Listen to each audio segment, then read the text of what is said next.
Hello friends, welcome to Gurukul classes. जैसा पता है कि हम यहाँ पे डिस्कस करने वाले हैं एक्टिव और पेशिव वॉइस से रिलेटेड क्वेश्चंस को यहाँ प्रैक्टिस सेट में के रूप में हम यहाँ डिस्कस करने वाले हैं। इससे पहले हम चैप्टर को कुछ रूल्स और रेगुलेशन को ऑलरेडी हम पढ़ चुके हैं। अब उसी रूल्स और रेगुलेशन पर बेस्ड पे आप कुछ क्वेश्चन भी दिखने वाले हैं और एक दो हो सकता है आपको थोड़ा सा डिफरेंट भी क्वेश्चन मिले। तो चलिए टाइम वेस्ट नहीं करते, एक एक क्वेश्चन को डिस्कस करना शुरू करते हैं। देखिए हमारा आज का पहला क्वेश्चन क्या कह रहा है कि आकाश, देखिए क्वेश्चन है Akash has offered them some money.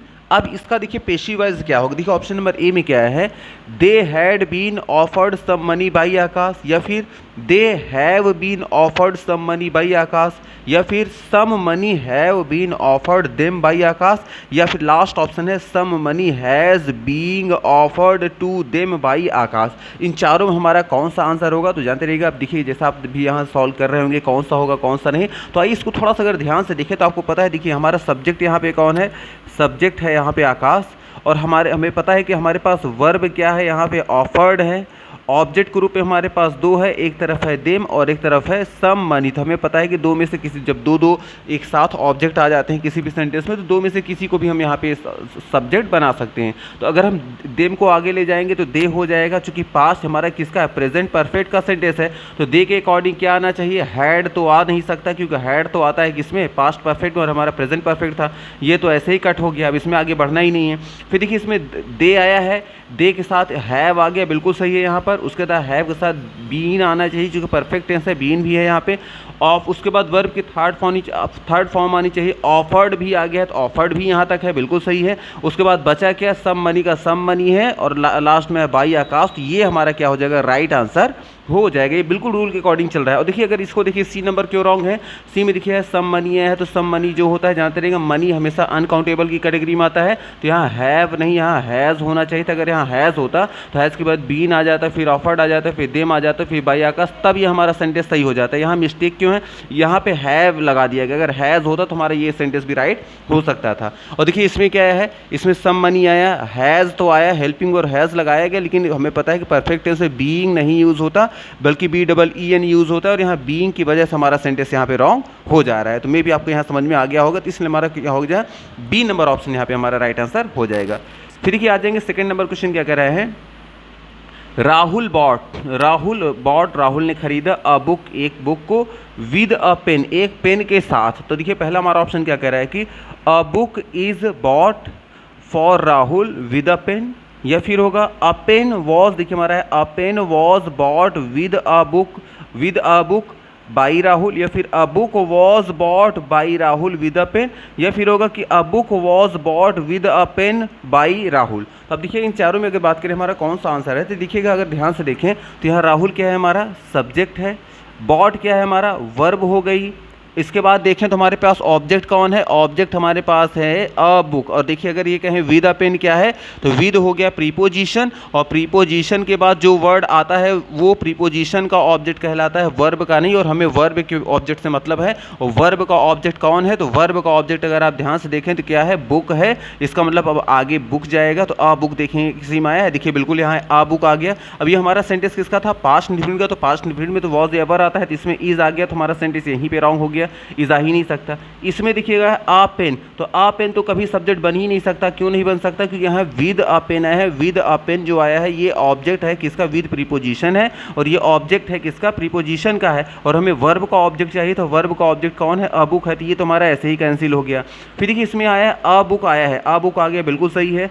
Was आ गया, ये अ बुक के अकॉर्डिंग पास्ट इंडेफिनिट के अकॉर्डिंग बिल्कुल सही है। उसके बाद थर्ड फॉर्म आनी चाहिए, थर्ड फॉर्म भी आ गया, तो अ बुक वॉज बॉट, और क्या किसके द्वारा खरीदा गया, बाई राहुल, यहाँ पे भी आ गया, विद अ पेन यहाँ पर आ गया, तो इसका मतलब हमारा ये राइट आंसर हो जाएगा। अब देखिए लास्ट सेंटेंस क्या है, अ बुक वॉज बॉट, एक किताब को क्या खरीदी गई, विद अ पेन, एक पेन के साथ खरीदी गई, बाई राहुल, राहुल के द्वारा। अब देखिए अगर इन दोनों की बात करें तो याद रखिएगा, हाँ इसको थोड़ा सा करेक्ट कर लेंगे। जानते रहिए कि जब भी दो सेंटेंस एक साथ इस तरह से आते हैं, तो जैसे देखिए है अ book was bot, a book was bot, एक बुक को खरीदा गया, बाई राहुल, राहुल के द्वारा, विद अ पेन, एक पेन के साथ। तो जानते रहे कि अगर वैसे तो देखें ये भी हमारा ऑप्शन सही है, ये भी हमारा ऑप्शन सही है, दोनों ऑप्शन सही है, बट ये कहेंगे अगर दोनों सेंटेंस एक ही सेंटेंस में आ जाएगा तो किसको हम प्रेफर करेंगे। तो जानते रहिए कि जिसको हम प्रेफर करेंगे वो करेंगे हमारा ऑप्शन नंबर जो डी होगा, हम इसको प्रेफर करेंगे। क्यों करेंगे? क्योंकि जब अ बुक की बात हो रही है, अ बुक नॉन लिविंग जब सब्जेक्ट बन रहा है तो अ बुक वॉज बॉट, एक बुक को खरीदी गई, और जब बुक को खरीदी गई तो बुक से रिलेटेड ही हम बात आगे करेंगे पहले। तो अब बुक को खरीदी गई, और बुक को जब खरीदा गया तो कैसे खरीदा गया? विद अ पेन, एक पेन के साथ खरीदी गई। जब एक पेन के साथ खरीदी गई तो लास्ट में लिखेंगे किसके द्वारा? राहुल के द्वारा। तो जानते रहे कि ये दोनों ही हमारे सेंटेंस राइट है, लेकिन जब दोनों जहां आ जाएंगे वहां पे हम डी नंबर को प्रेफर करेंगे, इतना याद रखिए, तो हमारा डी नंबर राइट आंसर हो जाएगा। फिर देखिए आ जाएंगे हम यहाँ पे थर्ड नंबर क्वेश्चन में।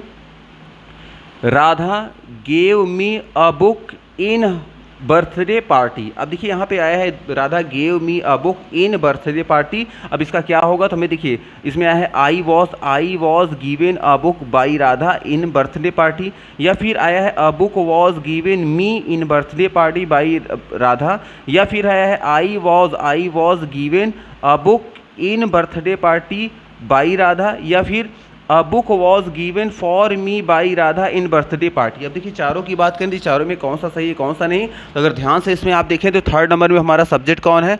सब्जेक्ट है राधा। वर्ब क्या है? यहाँ पे वर्ब है हमारा, क्या है? वर्ब है यहाँ पे हमारा गेव।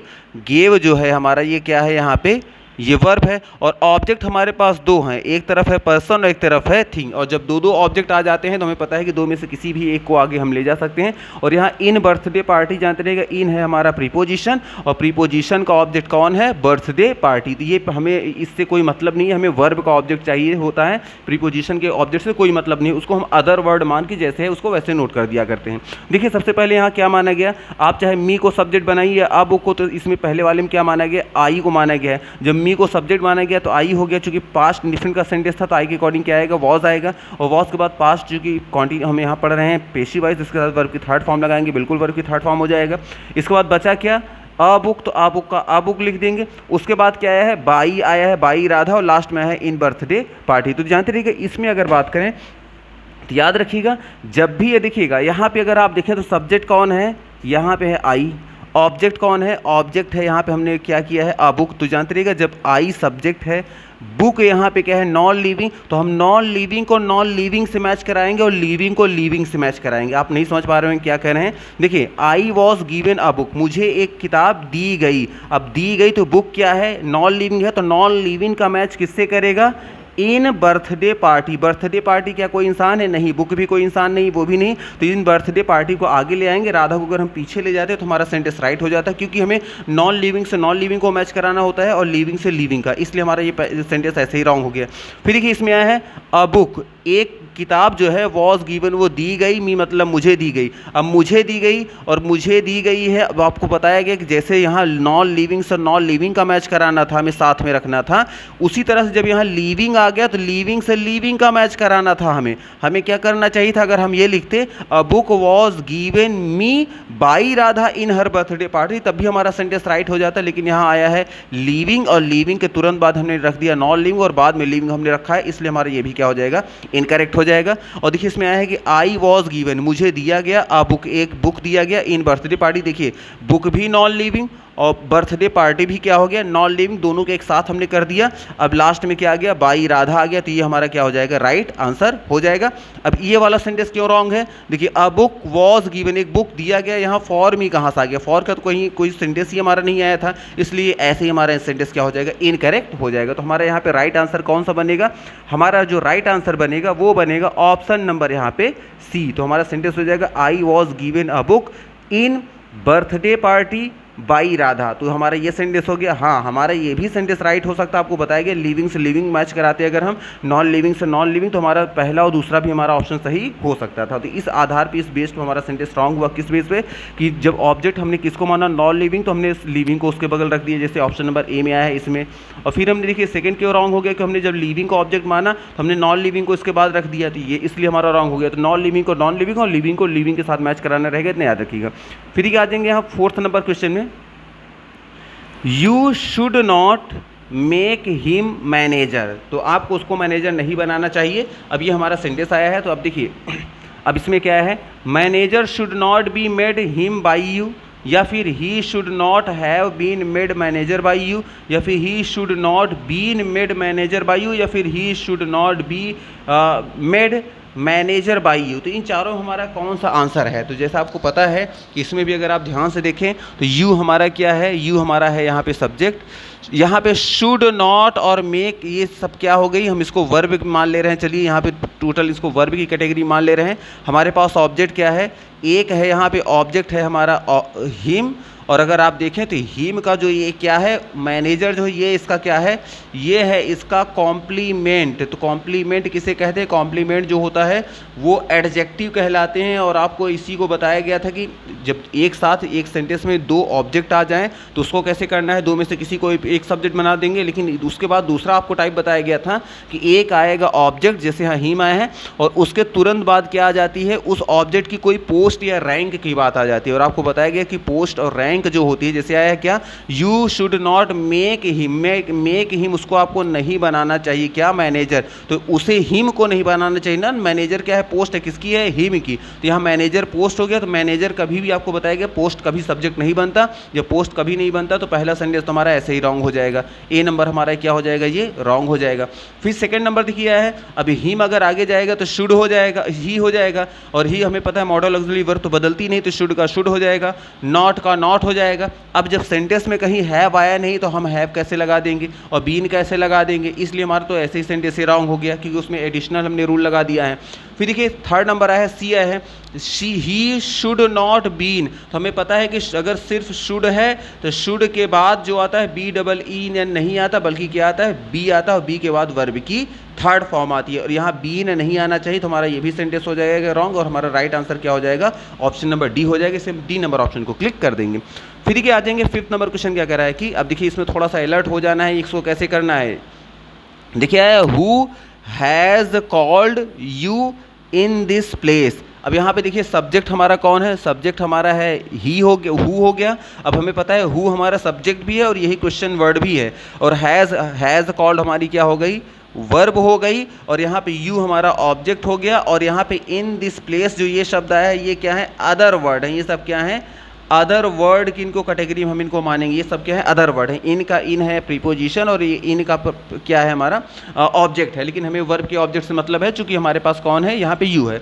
इसका मतलब अगर ये हमारा परफेक्ट टेंस है, तो परफेक्ट टेंस है तो आपको बताया गया कि हमारा परफेक्ट टेंस होने, प्रेजेंट परफेक्ट होने के साथ साथ ये हमारा इंट्रोगेटिव का सेंटेंस है, और जब सेंटेंस हु से शुरू होता है तो आपको दो स्टेप में बताए गए थे, अगर याद होगा आपको। तो यहाँ देखिए करते क्या है, जहाँ पे हु होता है, हु को ही हम क्या कर देते हैं, बाई हुम कर देते हैं। तो बाई हुम देखिए इसमें भी आया है, इसमें भी आया है, और इसमें भी आया है। इसका मतलब कि ये हमारा तो वैसे ही कट गया पहले, क्योंकि हु आया है तो बाई हुम हो जाता है। चलिए बाई हुम हो गया। आपको पता है कि यहाँ हु सब्जेक्ट है क्वेश्चन में, इसलिए यहाँ क्या आया है, हैज़ आया है। लेकिन अब क्या होगा कि हेल्पिंग वर्ब और मेन वर्ब के बीच में जब यू को हम फिट कर देंगे यहाँ पे, तो हमारा जो सब्जेक्ट बन जाएगा कौन हो जाएगा, यू हो जाएगा। तो यू के अनुसार क्या आएगा, हैज़ आएगा कि हैव आएगा, हैव आएगा। और देखें तो इसमें भी हैव आया है, इसमें तो आया ही है, इसमें भी आया है, इसमें भी, मतलब तीनों में हैव आया था। हैव तक तो तीनों सही हो गए। उसके बाद यू आना चाहिए, तो यू इसमें भी आया है, और देखिए यू इसमें भी आया है, और यू इसमें भी आया है, तीनों में ही। तो यहाँ तक तो तीनों सेंटेंस हमारे सही हैं, यहाँ तक क्या है, तीनों ही हमारे पार्ट क्या है, सही हैं। इसके बाद आपको बताया गया था चूंकि परफेक्ट टेंस है, तो परफेक्ट टेंस में आपको पता है कि थर्ड फॉर्म के पहले बी डबल ई एन आता है। तो यहाँ देखिए है third form, B double E N इसमें नहीं है, ये क्रॉस हो गया। इसमें देखिए बी डबल ई एन देखिए इसमें आ गया, और इसमें क्या आया है, बीइंग आया है। तो बीइंग नहीं आता, बल्कि क्या आता है, बी डबल ई एन आता है, इसलिए हमारा ये भी रॉन्ग हो जाएगा। जो राइट आंसर हो जाएगा वो हमारा कौन सा हो जाएगा, ऑप्शन नंबर सी हो जाएगा। इतना याद रखिएगा। अब इसको कैसे सॉल्व करना है, वो दो स्टेप वाला ऑप्शन आपको जो बताया गया था उससे करेंगे तो आपको आंसर ये निकल आएगा। फिर देखिए आ जाएंगे यहाँ पे 6 नंबर क्वेश्चन क्या कह रहा है कि नोबडी का मतलब कोई भी इंसान नहीं, प्रेजेंटेड किसी भी इंसान ने नहीं, प्रेजेंटेड मतलब प्रस्तुत किया, द प्रोग्राम मतलब इस प्रोग्राम को। तो हमारे पास सब्जेक्ट क्या है, सब्जेक्ट है हमारे पास नोबडी है, प्रेजेंटेड जो है ये हमारी पास्ट इंडेफिनिट की वर्ब है, और प्रोग्राम क्या है, ये हमारा ऑब्जेक्ट हो गया। ठीक, अब क्या करना है, हमें सब्जेक्ट को ऑब्जेक्ट और ऑब्जेक्ट को सब्जेक्ट बनाना रहता है। तो अब क्या करेंगे, प्रोग्राम को आगे ले जाएंगे। तो प्रोग्राम देखें तो इसमें देखिए द प्रोग्राम इसमें भी आया है, द प्रोग्राम इसमें भी आया है, इसमें भी आया है, इसमें भी आया है, इन सभी में आया है। तो इसका मतलब यहाँ तो सब्जेक्ट तो सभी को ठीक माना गया है। इसके बाद देखिए हमारा प्रेजेंटेड आया है। तो प्रेजेंटेड जो है ये वर्ब की, हमारी वर्ब की सेकंड फॉर्म है, और हमें पता है पास्ट इंडेफिनिट में वर्ब की सेकंड फॉर्म किस में आती है, पास्ट इंडेफिनिट में आती है। और पास्ट इंडेफिनिट का पेशी वाइज का रूल होता है, सब्जेक्ट के बाद वॉज या वर आएगा। सब्जेक्ट सिंगुलर है तो वॉज, और सब्जेक्ट प्लूरल होती है तो वर्ब। और यहाँ क्या है, प्रोग्राम है। तो प्रोग्राम्स है कि प्रोग्राम है, प्रोग्राम है। जब प्रोग्राम है तो सिंगुलर है, और सिंगुलर है तो वॉज में हम क्या लगाएंगे, वॉज लगाएंगे। तो हमारा यहाँ वॉज आया है, ये यहाँ तक हमारा सेंटेंस सही है। इसमें हैड आ गया, तो पास्ट इंडेफिनिट में, पास्ट इंडेफिनिट का पेशी वाइज में हैड नहीं आता, इसलिए हमारा ये ऐसे ही रॉन्ग हो जाएगा। इसमें भी वॉज आया है, ये भी हमारा सेंटेंस यहाँ तक सही है। इसमें भी वॉज आया है, तो यहाँ तक इसमें भी हमारा सही है। अब देखिए इसके बाद क्या आएगा, वर्ब की थर्ड फॉर्म आनी चाहिए, क्योंकि पास्ट इंडेफिनिट वर्ब की थर्ड फॉर्म आती है। इसमें देखिए क्या है, प्रेजेंट आया, प्रेजेंट वर्ब की फर्स्ट फॉर्म है। तो पास्ट पेशी वाइज का, पास्ट इंडेफिनिट का पेशी वाइज में तो वर्ब की थर्ड फॉर्म होती है, इसमें फर्स्ट फॉर्म आई है, इसलिए हमारा इसलिए रिजेक्ट हो गया। इसके बाद देखिए थर्ड नंबर पे जो है, सी नंबर पर है, द प्रोग्राम वॉज प्रेजेंटेड। इसको थोड़ा सा भी रुके रहते हैं, थोड़ा सा भी डिस्कस करते हैं। अच्छा चलिए इसको देख लें, द प्रोग्राम वॉज क्या है कि द प्रोग्राम वॉज प्रेजेंटेड। अगर यहाँ देखें तो प्रोग्राम को प्रेजेंट किया गया। अब देखें तो ये भी हमारा सेंटेंस क्या हो जाएगा, रॉन्ग हो जाएगा। क्यों रॉन्ग हो जाएगा, आपको बताया गया था, जब भी नो बडी, नो वन या जैसे नो से रिलेटेड जो भी प्रोनाउन होते हैं, ये जब भी सब्जेक्ट के रूप में होते हैं तो ऑब्जेक्ट के रूप में इनको लगाने से पहले इनको हटा दिया जाता है, इनको ऑब्जेक्ट नहीं बनाते। लेकिन इनका जो निगेटिव वर्ड होता है उसको हम निकाल के सेंटेंस में लगा देते हैं। तो यहाँ नोबडी जो आया है ये हम वेग सब्जेक्ट की कैटेगरी में आता है, अनिश्चितकर्ता के, और इसको ऑब्जेक्ट के रूप में नहीं लिखा जाता, लेकिन इसका नॉट जो होता है वर्ब के बाद लगा दिया जाता है। तो द प्रोग्राम हो गया, तो द प्रोग्राम का प्रोग्राम हो जाएगा, वॉज का वॉज हो जाएगा, नॉट का यहाँ पे नोबडी को हटाकर केवल नॉट इसमें लगा देंगे, हो गया प्रेजेंटेड का प्रेजेंटेड कर देंगे, और हमारे यहाँ राइट आंसर हो जाएगा। अब ये सी नंबर क्यों रॉन्ग हो गया और ये हमारा क्यों राइट हो गया, अगर सेंटेंस की मीनिंग देखेंगे तो आपको क्लियर हो जाएगा। सेंटेंस कह रहा है कि नोबडी प्रेजेंटेड, नोबडी मतलब किसी ने भी नहीं, किसी एक ने भी नहीं, प्रेजेंट मतलब प्रस्तुत किया, द प्रोग्राम मतलब इस प्रोग्राम को, तो कहने किसी एक ने भी इस प्रोग्राम को प्रस्तुत नहीं किया। जब ये सेंटेंस कह रहा है तो सी वाला देखिए मीनिंग क्या दे रहा है, कह the programme was presented, programme को प्रस्तुत किया। और क्वेश्चन कह रहा है किसी एक को भी, किसी एक ने भी नहीं प्रस्तुत किया, और ये क्वेश्चन कह रहा है सी नंबर की प्रोग्राम को प्रस्तुत किया गया, इसलिए हम मीनिंग अपोजिट जा रही है, उसमें नहीं की बात हो रही है, यहाँ हाँ की बात हो रही है, इसलिए हमारा सी नंबर रॉन्ग हो गया। डी नंबर क्यों राइट हो गया, कि हमारा आ गया कि the programme was not presented, programme को प्रस्तुत नहीं किया गया। तो क्वेश्चन में भी कह रहा था किसी ने प्रोग्राम को प्रस्तुत नहीं किया, और हमारा जो आंसर है ऑप्शन के रूप में उसमें भी कह रहा है कि प्रोग्राम को प्रस्तुत नहीं किया गया, इसलिए हमारा डी नंबर यहाँ पे राइट आंसर हो जाएगा। फिर क्या आ जाएंगे 7 नंबर क्वेश्चन, क्या कह रहा है कि the teacher taught us Hindi yesterday. अब देखिए हमारे पास क्या है, टीचर क्या है, सब्जेक्ट है, टॉट क्या है, वर्ब है, और कौन सी वर्ब है, पास्ट इंडेफिनिट, क्योंकि वर्ब की सेकंड फॉर्म लगाई गई है। और हमारे पास देखिए ऑब्जेक्ट कितने हैं, एक है अस के रूप में ऑब्जेक्ट, और दूसरा है हिंदी के रूप में ऑब्जेक्ट, और ये हमारा जो यस्टरडे है ये टाइम को इंडिकेट करने वाला एडवर्ब है ना, टाइम ऑफ एडवर्ब। अब देखिएगा, अब इसमें हमें क्या करना है, आपको पता है कि जब दो ऑब्जेक्ट आ जाते हैं एक सेंटेंस में, तो दो में से किसी को भी आप सब्जेक्ट बना सकते हैं। और चूंकि हमारा पास्ट इंडेफिनिट का सेंटेंस है, तो पास्ट इंडेफिनिट का सेंटेंस है, जब अस आगे जाएगा तो अस कन्वर्ट हो जाएगा वी में, और पास्ट इंडेफिनिट में सब्जेक्ट के सिंगुलर के साथ वॉज और प्लूरल के साथ वर लगाया जाता है। चूंकि वी है तो वी के साथ वर लगाया गया, बिल्कुल सही किया गया। इसके बाद वर्ब की थर्ड फॉर्म आनी चाहिए, तो टॉट का थर्ड फॉर्म टॉट ही होता है, तो टॉट हो गया, बिल्कुल यहाँ पे सही है।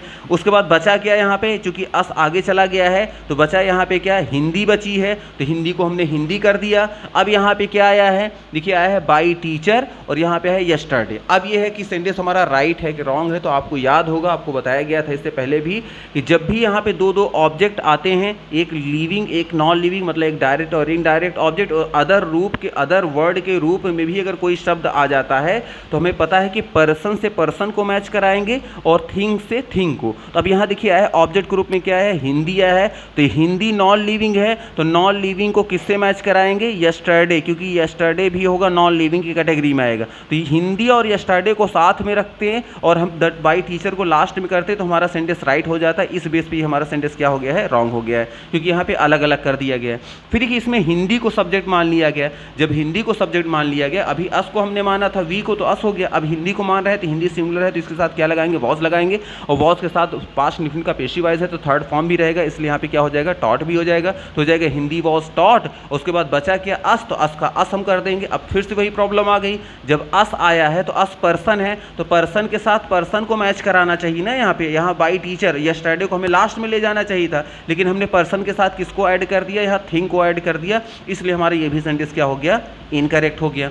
फिर देखिए यहाँ सी नंबर पर है वी और वी के साथ फिर से वी को माना गया, वी के साथ वर हो गया, वर के साथ टॉट आ गया, उसके बाद आ गया टीचर आ गया, और टीचर आ गया बाई टीचर। और देखिए वी वर टॉट हमें पढ़ाया गया, क्या पढ़ाया गया, बाई टीचर। अब देखिए यहाँ भी क्या कर दिया गया, जब आपको जो चीज़ पढ़ाई गई या जो आपको चीज़ दी गई पहले उसका नाम आना चाहिए, उसके बाद फिर किसने दिया किसने नहीं ये बाद की बात बताई जाएगी। और इसमें उल्टा कर दिया गया है कि वी वर टॉट हमें पढ़ाया गया, अब क्या पढ़ाया गया ये नहीं बताया गया, पहले बता दिया गया बाई टीचर, बाद में बता रहे हैं कि टीचर के बाद हिंदी। और वैसे भी अगर आप देखें तो दो नाउन एक साथ नहीं आते हैं, या तो कॉमा या कुछ ना कुछ आना चाहिए ऐसे, तो बाई द टीचर हिंदी, ये तो दोनों एक साथ वैसे भी नहीं आ पाएंगे, इसलिए हमारे ये भी क्या हो जाएगा, इनकरेक्ट हो जाएगा। और यहाँ पे हमारा सेंटेंस क्यों राइट हो जा रहा है, देखिए हिंदी आया, हिंदी के साथ वॉज आया, वॉज के साथ थर्ड फॉर्म टॉट आया, उसके बाद अस आ गया, और अस के साथ क्या आ गया, पर्सन की बात की गई, यहाँ देखिए दोनों पर्सन एक साथ आ गए, अस बाई टीचर, और लास्ट में थिंग को किया गया, पर्सन से पर्सन मैच कर गए,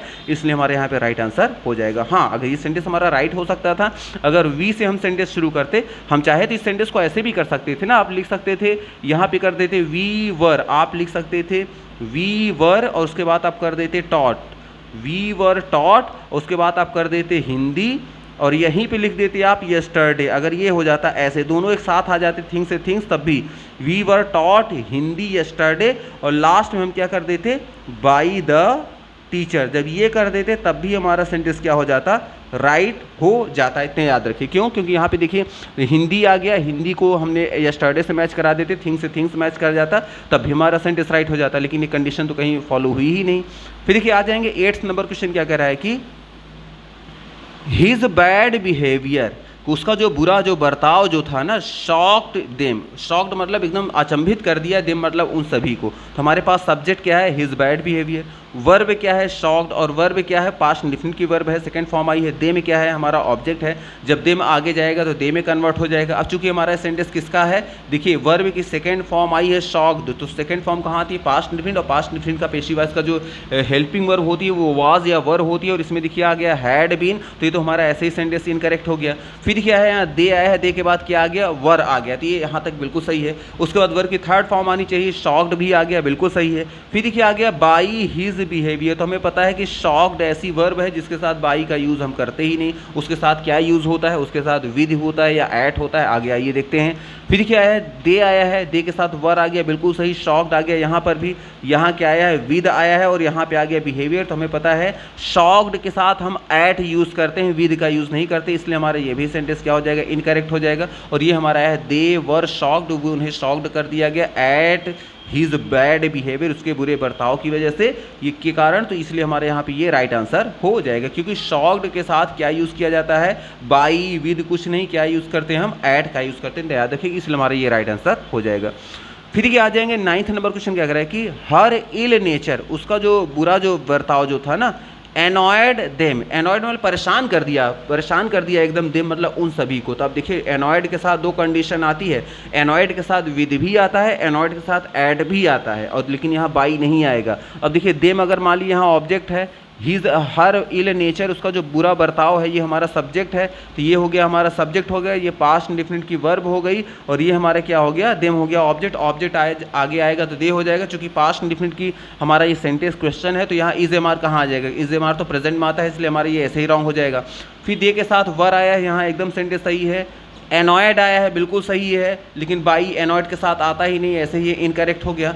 फिर है दे वर एनॉयड, और यहाँ पे क्या आ गया है, विद हर इल नेचर, तो देखिए यहाँ विद आया है, और यहाँ क्या है, इल नेचर, और जानते रहिए कि यहाँ देखिए है दे वर एनॉयड, यहाँ तक बिल्कुल सही है। यहाँ आया है एट हर इल नेचर, तो जानते रहिएगा यहाँ एनॉयड के साथ विद भी आता है, एनॉयड के साथ क्या आता है, ऐड भी आता है। अब कब आता है विद, कब आता है ऐड, जानते रहिएगा एनॉयड के बाद अगर जिस चीज़ से आप परेशान हैं वो जो चीज़ है, अगर वो क्या है, वो है पर्सन। अगर कोई व्यक्ति से आप परेशान हैं तो उस व्यक्ति के पहले हम क्या लगाते हैं, उस व्यक्ति के पहले हम लगाएंगे, जानते रहिएगा, उस व्यक्ति के पहले हम लगाते हैं विद का यूज़ करते हैं। लेकिन हाँ, उस व्यक्ति के अगर बिहेवियर से परेशान हैं, उसकी किसी और चीज़ से परेशान हैं, तो वहाँ पे हम क्या लगाते हैं, एट का यूज़ करते हैं। और यहाँ देखिए क्या कह रहे हैं कि दे वर एनॉयड, वो परेशान थे। किससे परेशान थे, उस हर इल नेचर, उसके बुरे बर्ताव से, उससे नहीं परेशान थे, जो लेडी है उससे नहीं, गर्ल्स से नहीं परेशान थे,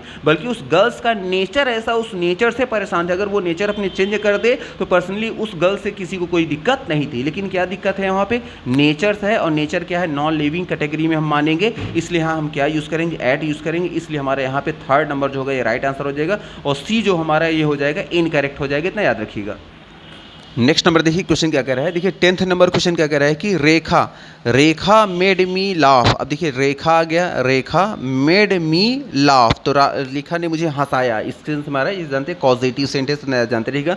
अब देखिए हमारा सब्जेक्ट यहाँ पे क्या है, सब्जेक्ट है यहाँ पे रेखा, मेड क्या है, हमारी वर्ब है, और कौन सी वर्ब है, पास्ट इंडेफिनिट की है, इसलिए कि सेकंड फॉर्म आई, बिना हेल्पिंग वर्ब के हमारा वर्ब चेंज हुआ है फॉर्म। और मी देखिए क्या है यहाँ पे, ये मी हमारा क्या है, ऑब्जेक्ट है। और लॉफ अगर करें तो जानते रहिए कि ये है बेयर इन्फिनेटिव, इसको क्या बोलते हैं, इसको बोलते हैं हम बेयर इन्फिनेटिव। इन्फिनेटिव आपको बताया गया है कि इन्फिनिटी जो होता है, आपको बताया गया था 2 + v1, अगर 2 + v1 को हम क्या बोलते हैं, इन्फिनिटी बोलते हैं। लेकिन अगर कहीं डायरेक्ट v1 आ जाता है तो उसको हम क्या बोलते हैं, बेयर इन्फिनिटिव बोलते हैं, इतना याद रखिएगा। तो ये हमारा क्या है, मतलब फर्स्ट मेन वर्ब के बाद अगर कहीं दूसरी वर्ब आएगी तो उसे 2 + v1 लिखना होगा। लेकिन कुछ वर्ब आ जाने के बाद उसको वर्ब की फर्स्ट फॉर्म भी लिखा जाता है, जो वर्ब की फर्स्ट फॉर्म लिखा जाता है वो हमारा बेयर इन्फिनिटिव कहलाता है, इतना याद रखिएगा। अब देखिए इसका आंसर क्या होगा, तो हमें पता है कि, याद रखिएगा यहाँ पे हमें पता है सब्जेक्ट कौन है, रेखा है, ऑब्जेक्ट कौन है, मी है। तो हमें पता है कि सब्जेक्ट को ऑब्जेक्ट, ऑब्जेक्ट को सब्जेक्ट बनाते हैं पेशिव में, तो मी आगे जाएगा तो आई हो जाएगा। तो यहाँ देखिए लॉफ्ट को ही सब्जेक्ट बना दिया, लॉफ्ट वर्ब थी, तो ऐसे ही हमारा कट हो जाएगा, वर्ब कैसे सब्जेक्ट बनेगी। फिर देखिए यहाँ आ गया आई आ गया, तो आई के बाद चूंकि पास्ट इंडेफिनिट है तो आई के साथ वॉज आया, वॉज के बाद थर्ड फॉर्म आ गया,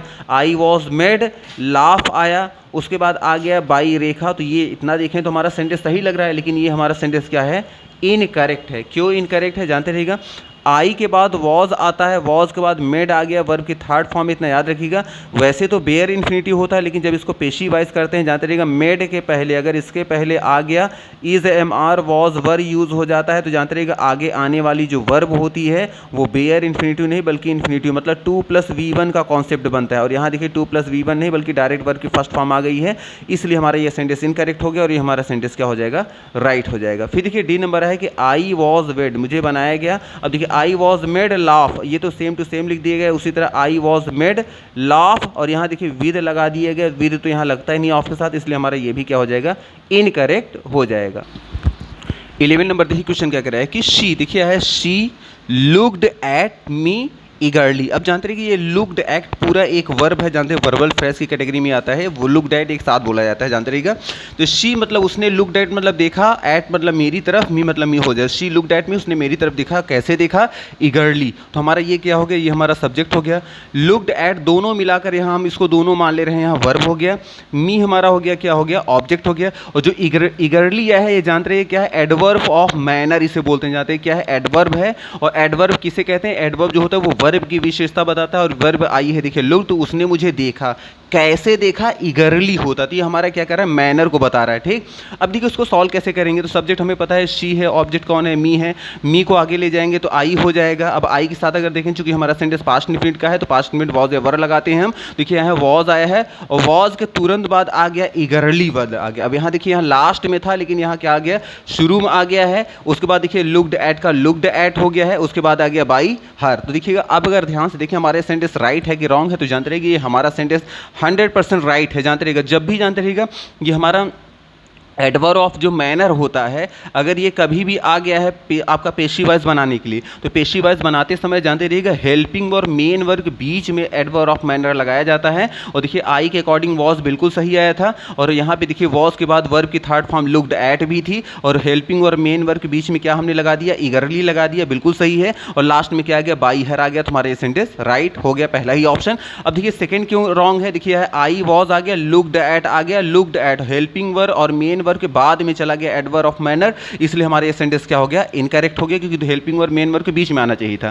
फिर देखिए ये हमारा क्यों रॉन्ग है, आई वॉज लुक्ड एट, इसमें आ गया लुक्ड एट आ गया, लेकिन यहाँ इगरली जो है एडवर्ब ऑफ मैनर को सेंटेंस के एकदम लास्ट में डाल दिया गया, इसलिए हमारा ये भी सेंटेंस क्या हो गया, इनकरेक्ट हो गया। और देखिए डी वाला देखिए ऑप्शन है I was looked at, I was looked at, यहाँ लुक्ड एट के बाद देखिए फिर से इगरली डाल दिया गया, तो हमारे दोनों ऑलमोस्ट सेम हो गए हैं सेंटेंस, या हाँ ठीक है। इसमें देखिए इसमें क्या आ गया, लुक्ड एट साथ में किया गया, और यहाँ देखिए ऑब्जेक्ट के पहले इगरली लगा दिया गया, तब भी हमारा सेंटेंस क्या हो गया, इनकरेक्ट हो गया। तो मे भी आपको यहाँ समझ में आ गया होगा कि जब भी इस तरह से कोई एडवर्ब ऑफ मैनर आते हैं तो हम हेल्पिंग वर्ब और मेन वर्ब के बीच में हम लगाते हैं, और हेल्पिंग वर्ब यहाँ थी देखिए ऑप्शन नंबर ए में आया था वॉज, ये हमारा हेल्पिंग वर्ब हो गया। मेन वर्ब था लुक्ड एट, और इनके बीच में हमने क्या लगा दिया, एडवर्ब ऑफ मैनर लगा दिया, तो हमारा इसलिए हमारा ये राइट आंसर हो जाएगा। ठीक, फिर देखिए आ जाएंगे नेक्स्ट नंबर पे, देखिए एक सेंटेंस आ गया है 12 नंबर, कह रहा है कि my mother look after me well. इसमें भी ऑलमोस्ट देखिए उसी तरह सेंटेंस आया जो भी पिछला सेंटेंस था, माई मदर हो गया, यहाँ पे क्या सब्जेक्ट हो गया,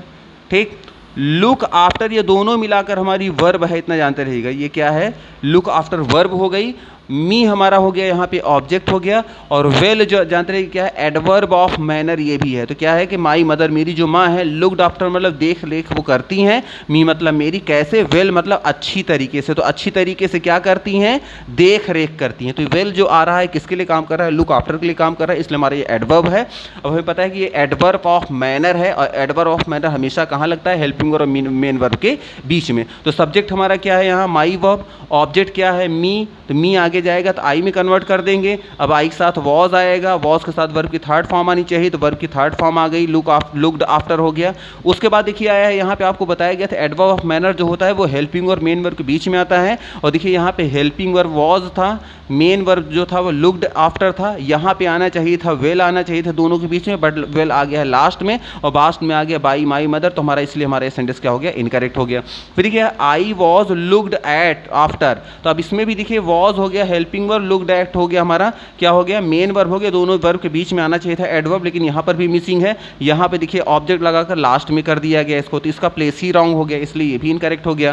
फिर देखिए आए हैं आई हो गया सब्जेक्ट, वॉज हो गया हेल्पिंग वर्ब, लुक्ड हो गया यहाँ पे क्या, लुक्ड हो गया हमारे यहाँ मेन, देखिए यहाँ एडवर्ब ऑफ मैनर तो बीच में आया है, लेकिन यहाँ सिर्फ लुक्ड लगाया गया है, और हमें पता है कि लुक के साथ आफ्टर भी आया था, तो आफ्टर तो यहाँ मिसिंग कर दिया गया है, इसलिए हमारा ये भी क्या हो जाएगा, इनकरेक्ट हो जाएगा। और इसमें देखिए लास्ट में है आई हो गया सब्जेक्ट, वॉज हो गया हमारा हेल्पिंग वर्ब, वेल हो गया एडवर्ब ऑफ मैनर हो गया, और ये देखिए है लुक्ड आफ्टर हो गया हमारा क्या, ये आपका मेन वर्ब हो गई, और यहाँ पे देखिए वॉज क्या है, ये है हेल्पिंग वर्ब हो गई, हेल्पिंग वर्ब और मेन वर्ब के बीच में एडवर्ब ऑफ मैनर आ गया। अब बचा क्या, बाई माई मदर, तो हमारा ये सेंटेंस क्या हो जाएगा, राइट आंसर हो जाएगा। फिर क्या आ जाएंगे 12 नंबर क्वेश्चन, क्या कह रहा है कि she did not help the poor, तो ही सॉरी यहाँ कह रहा है ही हो गया सब्जेक्ट, डिड नॉट हेल्प इसको पूरा हम मान लेंगे हेल्पिंग वर्ब, और मेन वर्ब मान लेंगे, हेल्पिंग और मेन वर्ब दोनों हो गए, और पुअर क्या हो गया हमारा यहाँ पे ऑब्जेक्ट हो गया, तो ही क्या हो गया, ही हो गया सब्जेक्ट, डिड नॉट हेल्प ये इसको हम पूरा मान ले रहे हैं, यहाँ वर्ब हो गया हेल्पिंग और मेन वर्ब दोनों मिलाकर, और ये हमारा क्या द पुअर हो गया हमारा पे ऑब्जेक्ट हो गया। अब देखिए हमारा सेंटेंस, अब ये सेंटेंस हमारा कहाँ का है, डिड नॉट, हमें पता है कि डिड नॉट आता है पास्ट इंडेफिनिट में, और पास्ट इंडेफिनिट जब पुअर को हम आगे ले जाएंगे तो द पुअर का द पुअर हो जाएगा। अब यहाँ इज कैसे आ गया, इज तो आज क्योंकि प्रेजेंट का सेंटेंस था तो पास्ट का, तो पहले आगे कुछ देखने की जरूरत नहीं है, हमारा सेंटेंस वैसे ही रॉन्ग हो गया। फिर देखिएगा द पुअर यहाँ आया है, द पुअर के साथ यहाँ वॉज आ गया, तो अब ये क्या है कि वॉज तो पास्ट इंडेफिनिट का है, तो अगर देखें तो क्या हमारा सेंटेंस राइट है, लेकिन तब भी हमारा सेंटेंस राइट नहीं है। क्यों नहीं है, अगर आपने करेक्शन का पार्ट अगर देखा होगा तो आपको बताया गया था कि जितने भी एडजेक्टिव होते हैं उनके पहले द, जैसे आपको याद करिए, आपको बताया गया था जैसे होता है पुअर, तो पुअर का मतलब क्या होता है, आपको बताया गया था पुअर का मतलब होता है गरीब, लेकिन आपको बताया गया था अगर इसी के पहले लगा देंगे क्या हो जाएगा, द पुअर, तो उसका मतलब क्या हो जाएगा, गरीब लोग, तो क्या हो जाएगा, गरीब लोग, तो और लोग का मतलब कितने होंगे, एक से ज़्यादा होंगे, जब एक से ज़्यादा होंगे तो इसका मतलब प्लूरल, यहाँ सभी गरीबों की बात की गई है, जब सभी गरीबों की बात की गई तो पुअर के साथ यहाँ वॉज कहाँ आएगा, तो हमारा इसलिए ये भी सेंटेंस क्या हो जाएगा, इनकरेक्ट हो जाएगा। फिर क्या है द पुअर, यहाँ द पुअर कौन लोग, गरीब लोग, और गरीब लोग यहाँ पे सब्जेक्ट हो गया, उसके बाद वर आया प्लूरल, इसके साथ हेल्पिंग वर्ब आई, बिल्कुल सही है। फिर सेंटेंस में नॉट आया था तो हमारा यहाँ नॉट भी लग गया, बिल्कुल सही है। उसके बाद यहाँ देखिए आया है चूंकि पास्ट डिफिनिट का सेंटेंस था, इसके बाद आना चाहिए था थर्ड फॉर्म, लेकिन यहाँ डाल क्या दिया गया, देखिए बीइंग आ गया। तो आपको बताया गया था बीइंग तो तब लगता है जब हमारा सेंटेंस कॉन्टिन्यूअस का होता है, जब वर्ब की आईएनजी फॉर्म को जब आप थर्ड फॉर्म बनाते हैं तब वहाँ बीइंग लगाते हैं थर्ड फॉर्म के पहले, लेकिन यहाँ वर्ब की आईएनजी फॉर्म तो आया नहीं था, फर्स्ट फॉर्म था, इसलिए हमारे यहाँ पे ये सेंटेंस क्या हो जाएगा, इनकरेक्ट ये पार्ट हो जाएगा। क्यों? हाँ, अगर इस बीइंग को हम हटा दें यहाँ से, अगर ये बीइंग को हम यहाँ से हटा देते तब हमारा सेंटेंस राइट हो जाता, जो कि इसमें देखिए आया है the poor were not helped by him. The poor हो गया आपका सब्जेक्ट हो गया, इसके साथ प्लूरल है तो प्लूरल हेल्पिंग वर्ब आ गई। सेंटेंस में नॉट था तो यहाँ पर भी नॉट आ गया, इसके बाद वर्ब की थर्ड फॉर्म आनी चाहिए, थर्ड फॉर्म भी आई और बाई हिम आ गया, तो हमारा ये सेंटेंस क्या हो जाएगा, जो हमारा ऑप्शन है ये राइट हो जाएगा, याद रखिएगा। फिर ये आ जाएंगे यहाँ 14 नंबर क्या कह रहा है कि रमन, रमन जो है ought to do this work, तो हमारा रमन क्या हो गया, सब्जेक्ट हो गया, ought to do, ought to helping verb हो गया, डू हो गया हेल्प मेन वर्ब, तो हम इसको दोनों को मान लेंगे ये वर्ब का पार्ट हो गया और ये हमारा क्या हो गया, ऑब्जेक्ट हो गया। ठीक, अब यहाँ देखिए दिस वर्क को हम आगे ले जाएंगे तो हमें पता है कि मॉडल ऑक्सिलरी वर्ब में सिंगुलर प्लूरल नहीं देखा जाता, दिस वर्क का दिस वर्क हो जाएगा, ऑट टू आया है तो ऑट टू का ऑट टू ही हो जाएगा। उसके बाद देखिए आना चाहिए, आपको पता है कि हमेशा हेल्पिंग वर्ब जो आता है ऑट टू हो गया, कैन कुड मे माइट, और वैसे भी अगर आप देखें तो 2+V1 का यहाँ कॉन्सेप्ट बन रहा है, 2+V1 का जो पेशीवाइज होता है 2B V3 होता है, तो यहाँ ऑट तो आना चाहिए, ऑट के बाद यहाँ बी लगा के थर्ड फॉर्म आना चाहिए, लेकिन यहाँ डायरेक्ट थर्ड फॉर्म आ गया, इसलिए हमारा सेंटेंस क्या हो गया, इनकरेक्ट हो गया। और यहाँ देखिए है दिस वर्क हमारा सब्जेक्ट सही है, ऑट टू भी यहाँ सही है। फिर यहाँ देखिए आ गया BEEN, तो यहाँ BEEN नहीं आना चाहिए, बल्कि क्या आना चाहिए था, सिंगल बी आना चाहिए, क्योंकि वर्ब की फर्स्ट वर्ब टू के बाद हमेशा बी लगा कर तब थर्ड फॉर्म आती है, BEEN नहीं आता, क्योंकि BEEN कहाँ आता है, जब पहले से वर्ब की थर्ड फॉर्म कहीं होती है वहाँ, और यहाँ पहले से थर्ड फॉर्म नहीं थी बल्कि फर्स्ट फॉर्म थी, इसलिए हमारा ये ऑप्शन रॉन्ग हो गया। फिर ये थर्ड नंबर क्या कह रहा है, सी नंबर कह रहा है कि दिस वर्क, ये जो वर्क है ना ऑट और B2, तो ऑट B2 नहीं हो तो ऑट के बाद हमेशा टू आता है, उसके बाद बी आता है, यहाँ उल्टा कर दिया गया, यहाँ पहले टू होना चाहिए था फिर बी होना चाहिए था, इसलिए हमारे यहाँ पे ये पार्ट भी क्या हो जाएगा, इनकरेक्ट हो जाएगा। फोर्थ देखिए दिस वर्क आया है, उसके बाद ऑट टू आ गया, तो ऑट टू के बाद बी आना चाहिए था, फिर वर्ब की थर्ड फॉर्म, इसमें बी लगा के वर्ब की थर्ड फॉर्म भी आई है, उसके बाद बाई रमन आ गया, तो हमारा ये सेंटेंस क्या हो जाएगा, राइट आंसर हो जाएगा, इतना याद रखिए।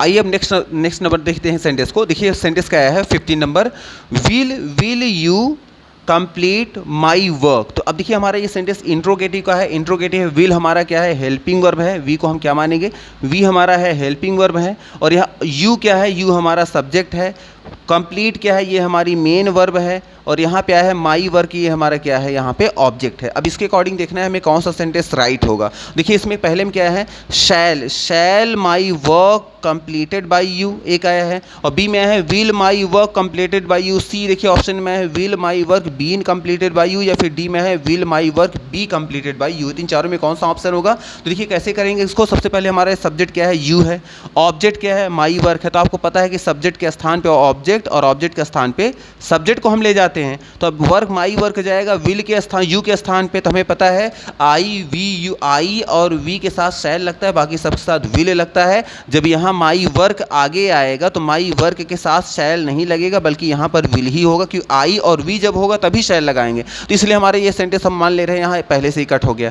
अब यहाँ देखिए है माई वर्क के अकॉर्डिंग आगे विल आया है, यहाँ सेंटेंस सही है।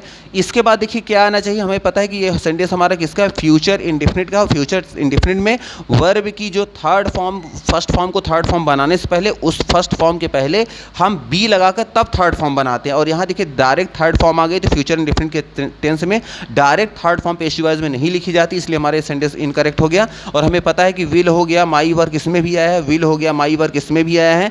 अब इसमें देखिए आया है BEEN आया है, और उसमें आया है BE आया है, तो जानते रहिएगा हमारा दोनों में जो सही आंसर होगा वो होगा बी आएगा, बी के साथ थर्ड फॉर्म आनी चाहिए, इसलिए हमारे यहाँ पे क्या हो जाएगा, डी नंबर राइट आंसर हो जाएगा। अब सी नंबर बीन वाला क्यों गलत हुआ, कि BEEN तो तब लगाते हैं ना जब किसी सेंटेंस में पहले से ही थर्ड फॉर्म हो, जब पहले से ही थर्ड फॉर्म होती है, और पहले से थर्ड फॉर्म कहाँ होती है, परफेक्ट टेंस में, प्रेजेंट परफेक्ट, पास्ट परफेक्ट और फ्यूचर परफेक्ट। जब परफेक्ट का टेंस का सेंटेंस होता है तो उसमें पहले से थर्ड फॉर्म होती है, तो उसके पहले हम केवल BEEN लगा देते हो गया, लेकिन पहले से अगर फर्स्ट फॉर्म है तो BEEN वहाँ नहीं लगेगा। तो फ्यूचर इंडेफिनिट अगर सेंटेंस है तो फ्यूचर इंडेफिनिट में बी लगा के, तब देखिए प्रेजेंट इंडेफिनिट में इज MR के साथ डायरेक्ट थर्ड फॉर्म आता है, पास्ट इंडेफिनिट में वॉज वर्क के साथ डायरेक्ट थर्ड फॉर्म आता है, लेकिन फ्यूचर इंडेफिनिट में विल या शैल के बाद बी लगाकर मतलब थर्ड फॉर्म को बी लगना कंपलसरी है फ्यूचर इंडेफिनिट में, तो याद रखिएगा। इसलिए हमारे क्या हो जाएगा, right answer option number D हो जाएगा, इतना याद रखिएगा। फिर देखिए 16 नंबर आ जाएंगे, क्वेश्चन क्या कर रहा है कि is he to help me. अब देखिए ही हो गया यहाँ पे हमारा क्या है, सब्जेक्ट है,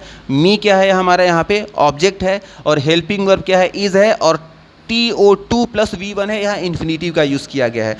अब देखिए हमें पता है कि सब्जेक्ट को ऑब्जेक्ट और ऑब्जेक्ट को सब्जेक्ट बनाना होता है, तो देखिए ऑप्शन में क्या है, am I to help by him, या फिर बी में है am I helped by him, या फिर सी में है am I being helped by him, या फिर आया है am I to be help by him. तीन चारों में कौन सा ऑप्शन होगा, तो देखिए अब यहाँ मान लेंगे कि मी गया होगा ही के स्थान पे, तो किस में कन्वर्ट हो जाएगा, आई में कन्वर्ट हो जाएगा। तो देखेंगे किस में आई आया है, तो देखिए आई इसमें भी आया है, आई इसमें भी आया है, आई इसमें भी है, आई इसमें भी है।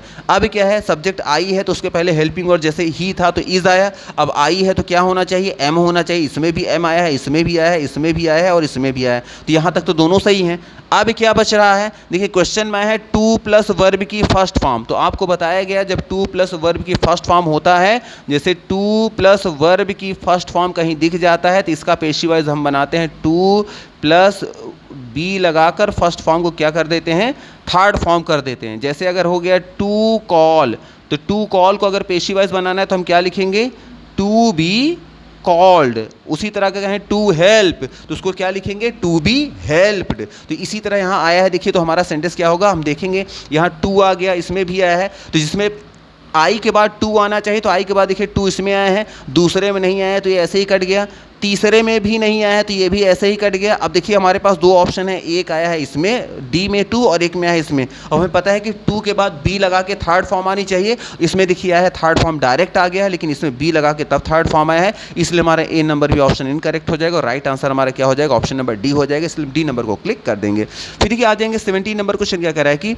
Y are you about to call me. अब वाई हमारा क्वेश्चन हो गया, और क्वेश्चन में आपको बताया गया दो होते हैं, एक होता है इंट्रोगेटिव एडवर्ब और एक होता है इंट्रोगेटिव प्रोनाउन। और इंट्रोगेटिव एडवर्ब में आपको बताया गया तो वाई, वेन, वेयर, हाउ होते हैं, इनका काम केवल क्वेश्चन पूछना होता है, वो ऐसे एज इट इज रिपीट हो जाते हैं और इनका कोई भी सेंटेंस पे इफेक्ट नहीं पड़ता है। लेकिन अगर प्रोनाउन आया होता, हु, हुम, विच, वॉट अगर आया होता तो ये उस क्वेश्चन में क्वेश्चन करने के साथ साथ उस सेंटेंस के सब्जेक्ट भी होते, लेकिन यहाँ ऐसा कुछ है नहीं, तो हम मान लेंगे यहाँ पे वाई का वाई ही हो जाएगा। अब देखिए इसमें क्या है, वाई हो गया हमारा क्या है, क्वेश्चन वर्ड हो गया, इसको हम WH बोलते हैं। आर क्या है हमारा, हेल्पिंग वर्ब है। यू हमारा यहाँ पे क्या है, इस सेंटेंस का सब्जेक्ट है। अबाउट टू कॉल ये पूरा हम मान ले रहे हैं यहाँ पे वर्ब की कैटेगरी में, इसको हम मान ले रहे हैं ये वर्ब हो गया। और मी हमारा क्या है, ऑब्जेक्ट है। अब हमें पता है कि ऑब्जेक्ट को सब्जेक्ट बनाना है, सब्जेक्ट को ऑब्जेक्ट बनाना है, तो अब यू के स्थान पे जब मी को ले आएंगे तो किस में कन्वर्ट हो जाएगा, आई, क्योंकि यहाँ सब्जेक्ट बनने जा रहा है। तो देखेंगे आई कहाँ कहाँ आया है, तो देखिए आई इसमें भी आया है, इसमें भी आया है, इसमें भी आया है और इसमें भी आया है, इतना तो सही है। अब यहाँ यू था तो वर्ब क्या आई, आर आया क्वेश्चन में, लेकिन अब आई आया है तो आई के साथ एम आना चाहिए, तो आई के साथ एम देखिए इसमें भी आया है, इसमें भी आया है, इसमें भी है और इसमें भी है। फिर जानते रहेगा अगर वाई, वेन, वेयर, हाउ, इन चारों में वाई, वेन, वेयर, हाउ अगर क्वेश्चन में आते हैं तो इसको वैसे ही नोट कर देते हैं, इसमें कुछ भी चेंजेस नहीं करते हैं। और देखिए कुछ भी चेंजेस किस में नहीं हुआ है, बी में नहीं हुआ है, सी में नहीं हुआ है, डी में नहीं हुआ है, तो ये तीनों यहाँ तक सही है। लेकिन इसमें देखिए बाई लग के आ गया है तो ये हमारा वैसे इनकरेक्ट हो गया कि वाई, वेन, वेयर, हाउ में बाई कभी नहीं लगता इसके पहले। तो अभी देखिए यहाँ एक रिजेक्ट हो गया। अब हमारे पास कितने बचे, बी, सी और डी बचे हैं। वाई, एम, आई ये भी हमारा सही है यहाँ तक, वाई, एम, आई यहाँ तक ये भी सही है, वाई, एम, आई इसमें भी सही है। अब क्वेश्चन में क्या है, अबाउट टू। अब देखेंगे अबाउट टू सभी में आया है, देखिए किस में आया है, तो देखिए ये तो हमारा पहले करेक्ट इनकरेक्ट हो गया। अबाउट टू इसमें भी आया है, अबाउट टू इसमें भी आया है, अबाउट टू इसमें भी आया है। अब आपको पता है कि जब अबाउट टू के बाद क्या बच रहा है, टू प्लस वर्ब की फर्स्ट फॉर्म। अगर आप ध्यान से देखें तो टू प्लस वर्ब की फर्स्ट फॉर्म बच रहा है, और टू प्लस वर्ब की फर्स्ट फॉर्म को हम पेशिव वॉइस बनाते हैं, टू बी V3 कर देते हैं। टू के बाद बी लगाकर वर्ब की थर्ड फॉर्म देखेंगे कहाँ आया है, देखिए टू के बाद वर्ब की थर्ड फॉर्म डायरेक्ट आ गया तो इनकरेक्ट हो गया। टू के बाद BEE ना आ गया तो BEE नहीं आता, बल्कि सिर्फ बी आता है। बी आया है, ऑप्शन नंबर हमारा डी में है, तो हमारा डी नंबर यहाँ पे राइट आंसर हो जाएगा। ये भी हमारा इनकरेक्ट हो जाएगा। क्यों इनकरेक्ट हो गया, BEE तो वहाँ आता है ना जहाँ जिस सेंटेंस में पहले से थर्ड फॉर्म हो, और क्वेश्चन में थर्ड फॉर्म नहीं था, फर्स्ट फॉर्म था, इसलिए हमारे यहाँ डी नंबर राइट आंसर हो जाएगा। फिर देखिए आया है यहाँ पे 18 नंबर क्वेश्चन कह रहा है कि वेन, वेन भी अगर देखें तो वाई, वेन, वेयर, हाउ ये सब एडवर्ब हैं, तो वेन हो गया, वेन हो गया हमारा क्या हो गया, ये WH है मतलब क्वेश्चन वर्ड है। हेल्पिंग वर्ब क्या है, हैव, सब्जेक्ट हो गया यू। अबाउट, देखिए टू सेंड कर देंगे, ये हमारा क्या हो जाएगा, इसको हम वर्ब मान लेंगे, इन्फिनिटिव है। ही में जो है ऑब्जेक्ट नंबर 1 और अ मैसेज जो है ऑब्जेक्ट नंबर 2। इसमें दो दो ऑब्जेक्ट दिए गए हैं और आपको बताया गया जब एक सेंटेंस दो दो ऑब्जेक्ट होते हैं तो दोनों को उठाकर सब्जेक्ट नहीं बनाते बल्कि दो में से किसी एक को आप बना सकते हैं। अब देखते हैं इसमें किसको माना गया है सबसे पहले। तो देखिए सबसे पहले क्या है, पहले question word why when where how जो होता है उसको जैसे होता है उसको वैसे ही नोट कर देंगे। देखिए तीनों सभी ऑप्शन में वेन को वेन ही नोट किया गया है, तो हमारा यहाँ तक तो सेंटेंस सभी तक सही है क्वेश्चन वर्ड के मामले में। अब देखिए यहाँ पे सब्जेक्ट कौन है, यू है। यू को रिप्लेस करके या तो आएगा हिम आएगा या तो अ मैसेज आएगा, और चाहे अ मैसेज आए या हिम आए दोनों ही सही होंगे। अब देखिए यहाँ ही आया है, यहाँ ही आया है, यहाँ अ मैसेज आया, यहाँ ही आया, तो इसके अकॉर्डिंग यहाँ तक बिल्कुल सही है। सब्जेक्ट हमारा सिंगुलर था तो हैज़ आया, बिल्कुल सही है। सब्जेक्ट सिंगुलर है तो हैज़ आया। यहाँ पर भी सब्जेक्ट सिंगुलर था तो हैज़ आया, सब्जेक्ट सिंगुलर था तो हैज़ आया। यहाँ तक हमारे बिल्कुल सेंटेंस सभी चल रहे, सही से चल रहे हैं। अब हमें पता है यहाँ पे क्या बच रहा है। अब यहाँ पे देखिए, यहाँ पे आ गया सब्जेक्ट के स्थान पे हो गया हैज़ हो गया, अब यहाँ पे हो गया। अब यहाँ पे हमारा सेंटेंस क्या बच रहा है। अब देखिए क्वेश्चन में अगर आप देखें तो सब्जेक्ट के बाद क्या आया था, टू प्लस वर्ब की फर्स्ट फॉर्म आई थी। अब हम देखेंगे कि टू किसके बाद आया, कि जब हम सब्जेक्ट अब किसको मान रहे हैं, ही को माना है तो ही के बाद टू आना चाहिए, लेकिन ही के बाद टू ना आके मैसेज आ गया तो हमारा ये सेंटेंस इनकरेक्ट हो गया। फिर देखेंगे इसमें देखिए ही के बाद टू आ गया है, इसमें देखिए ही के बाद टू नहीं आया है तो ये भी हमारा इनकरेक्ट हो गया। इसमें भी देखिए ही के बाद टू आया। अब देखिए ही के बाद टू दो में आया है, ही के बाद टू इसमें भी आया, ही के बाद टू इसमें आया है। अब टू सेंड का जो होना चाहिए क्या होना चाहिए, आपको बताया गया कि टू प्लस V1 का देखिए टू आया है, टू सेंड, तो टू सेंड टू हो गया। वर्ब की फर्स्ट फॉर्म कौन सी है, ये फर्स्ट फॉर्म है सेंड। इसका अगर आप करेंगे तो क्या हो जाएगा, टू बी सेंड का हो जाता है सेंट, क्योंकि सेंट होती है वर्ब की थर्ड फॉर्म होती है। और अगर आप यहाँ देखें तो कौन से ऑप्शन में सेंड आया है, तो देखिए इसमें आया है टू बी, इसमें सेंट आया है, सेंट होती है वर्ब की थर्ड फॉर्म, और यहाँ टू के बाद बी लगाकर सेकंड, देखिए बी नंबर पर सेंड, और सेंड है वर्ब की फर्स्ट फॉर्म, तो बी के बाद तो वर्ब की थर्ड फॉर्म आनी चाहिए और उसमें बी में है फर्स्ट फॉर्म, इसलिए हमारा ये भी क्या हो जाएगा, इनकरेक्ट हो जाएगा। राइट आंसर हमारा हो जाएगा ऑप्शन नंबर डी हो जाएगा, इतना याद रखिएगा। फिर देखिए आ जाएंगे 19 नंबर क्वेश्चन क्या कह रहा है कि there are some student to teach. तो देयर आर सम स्टूडेंट मतलब कुछ विद्यार्थी हैं, टू टीच मतलब पढ़ाने के लिए। अब इसमें हमें पता है, देखिए अब इसमें करना क्या है, देखिए पहले किया क्या गया है, there are some students to be teach होगा, या there are some student to be taught होगा, या फिर there are some student taught to be होगा, या फिर there being some student to be taught. तो आपको बताया गया था, याद हो अगर आपको, तो अगर देयर से सेंटेंस शुरू होगा तो उसको वहाँ तक आप रिपीट करते जाएंगे जहाँ से आप तक टू मिले ना। तो जैसे यहाँ है देयर, क्वेश्चन में है देयर आर सम स्टूडेंट, तो इसको पूरा वैसे देयर आर सम स्टूडेंट को जैसे है उसको वैसे ही लिख देंगे। तो देयर आर सम स्टूडेंट कहाँ आया है, देखिए देयर आर सम स्टूडेंट आया है ऑप्शन नंबर ए में आया है, बी में भी आया है देयर आर सम स्टूडेंट्स, सी में भी आया है देयर आर सम स्टूडेंट्स, और डी में भी आया है देयर आर, देखिए इसमें बीइंग लगा दिया तो बीइंग तो वैसे ही नहीं लगेगा, तो इसको तो पहले ही हम रिजेक्ट कर देंगे। अब हमारे पास तीन बचा, अब तीन के बाद आया क्या है, टू के बचा क्या क्वेश्चन में हमारा, टू प्लस वर्ब की फर्स्ट फॉर्म। तो हमें पता है टू प्लस वर्ब की फर्स्ट फॉर्म का होता है टू बी V3, तो टू के बाद बी लगा के वर्ब की थर्ड फॉर्म देखेंगे कहाँ आया है, तो टू के बाद बी आया है, लेकिन यहाँ थर्ड फॉर्म नहीं, टीच फर्स्ट फॉर्म आ गया, तो ऐसे ही रिजेक्ट हो जाएगा। फिर देखिए टू के बाद बी आया, बी के बाद क्या आ गया, थर्ड फॉर्म आ गया, तो हमारा ये राइट आंसर हो जाएगा। अब ये क्यों गलत हो गया, तो देखिए यहाँ पहले क्या आना चाहिए था, टू आना चाहिए था, उसके बाद बी लगाकर थर्ड फॉर्म आना चाहिए, यहाँ तो उल्टा कॉन्सेप्ट ही कर दिया गया है, इसलिए हमारा ये भी ऑप्शन क्या हो जाएगा, इनकरेक्ट हो जाएगा। फिर एक आ जाएंगे 20 नंबर क्वेश्चन क्या कह रहा है कि let me give him a proposal. अब इसमें देखिए लेट हमारी वर्ब है, आपको पता है कि इम्परेटिव सेंटेंस है, और इम्परेटिव सेंटेंस लेट है। लेट के बाद हमारा जो आया है यहाँ पे मी आया है, मी हमारा क्या है, एक हमारा ये है नाउन प्रोनाउन मान ले रहे हैं, ये हमारा क्या है, प्रोनाउन है ना। उसके बाद वर्ब क्या है, ये वर्ब हो गई, गिव हो गई। उसके बाद ऑब्जेक्ट के रूप में देखिए हमारे पास क्या है, हिम आया है, हिम भी एक नंबर 1 मान लेंगे, और यहाँ पे टू भी यहाँ क्या मान लेंगे, इसको भी मान लेंगे, नंबर 2 हो गया।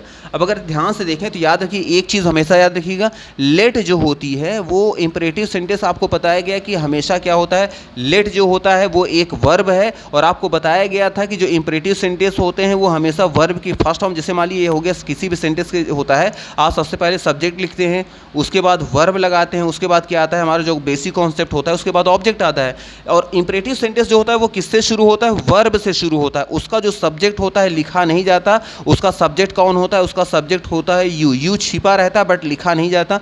जब वर्ब से सेंटेंस शुरू हो रहा है, उसका सब्जेक्ट है बट लिखा नहीं जाता है, तो वर्ब के बाद क्या आता है, ऑब्जेक्ट आता है। तो याद रखिएगा लेट के बाद जितने भी नाउन प्रोनाउन आते हैं वो सब ऑब्जेक्टिव केस में होने चाहिए। तो इसीलिए यहाँ देखिए लेट के बाद मी आया है, मी ऑब्जेक्टिव केस में है। तो इसमें क्या है, तीन ऑब्जेक्ट हैं। एक लेट के बाद आया है मी, ये भी ऑब्जेक्ट हमारा है ना। उसके बाद वर्ब जो आई, अब ये कहेंगे कि गिव कौन सी चीज़ है, तो जानते रहिएगा लेट के बाद जो लेट मेन वर्ब है, इसके बाद जो दूसरी वर्ब आती है उसको बोलते हैं बेयर इन्फिनिटिव, ये विदाउट टू के साथ आती है, इतना याद रखिएगा। और इसके बाद इन्फिनिटिव के बाद भी क्या आई है, 2 ऑब्जेक्ट और आ गए हैं, तो इसका मतलब टोटल इसमें 3 ऑब्जेक्ट हैं। तो अब देखिए इसको रिप्लेस कैसे करना है।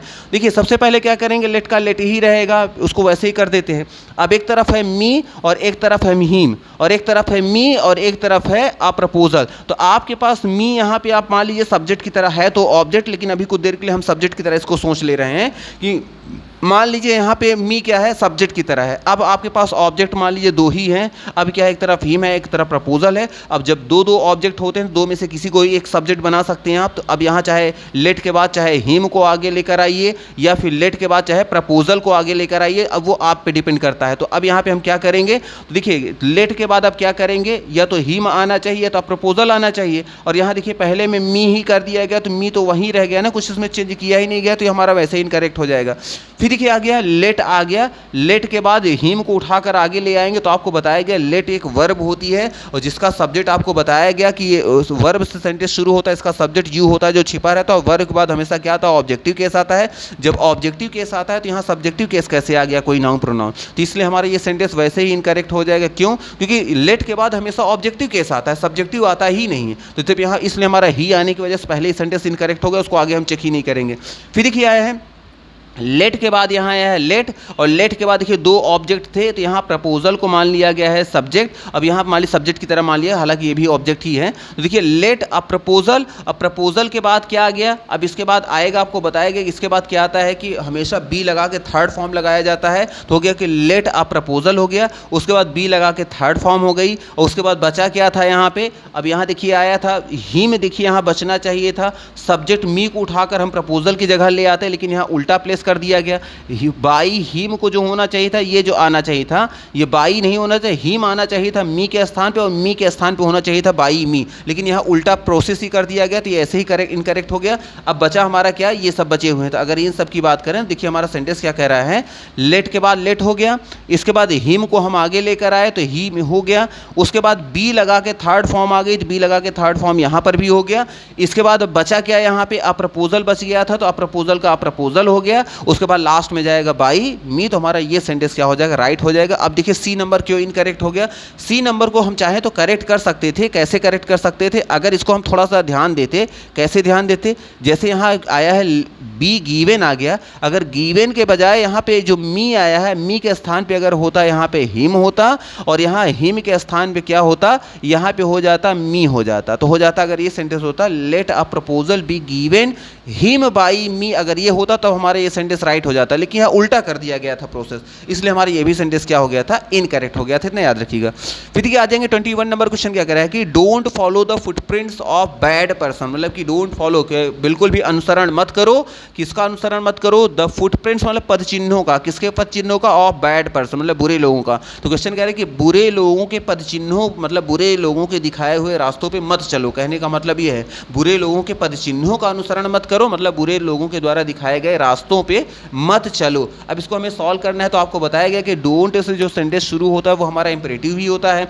तो यहाँ क्या है, अब देखिए डोंट से हमारा इंपरेटिव भी शुरू होता है और प्रेजेंट इंडेफिनिट भी शुरू होता है। आपको ये देखना है कि डोंट के बाद वर्ब आ रही है कि डोंट के बाद कोई नाउन या प्रोनाउन आ रहा है। अगर डोंट के बाद कोई नाउन प्रोनाउन आएगा तो प्रेजेंट इंडेफिनिट का सेंटेंस कहलाएगा, लेकिन डोंट के बाद अगर वर्ब की फर्स्ट फॉर्म आएगी तो आपका इंपरेटिव कहलाएगा, इतना याद रखिएगा। फिर देखिए अब चूंकि इंपरेटिव है तो कह रहा है कि don't follow the footprints of bad person, मतलब बुरे लोगों के दिखाए हुए रास्ते पे मत चलो या उनके पद चिन्हों पर का अनुसरण मत करो। तो इस कहना कोई क्या चाह रहा है, आपको एडवाइस दे रहा है, रिक्वेस्ट कर रहा है, कमांड या ऑर्डर दे रहा है, ये क्या कह रहा है। तो अब देखिए इसमें पहला है कि यू आर रिक्वेस्टेड, आपसे रिक्वेस्ट किया जाता है नॉट टू फॉलो, कि आप फॉलो मत करो, अनुसरण मत करो the footprints of bad person. तो अब देखिए क्या इसमें कोई आपको रिक्वेस्ट कर रहा है, नहीं, यहाँ रिक्वेस्ट बिल्कुल नहीं है।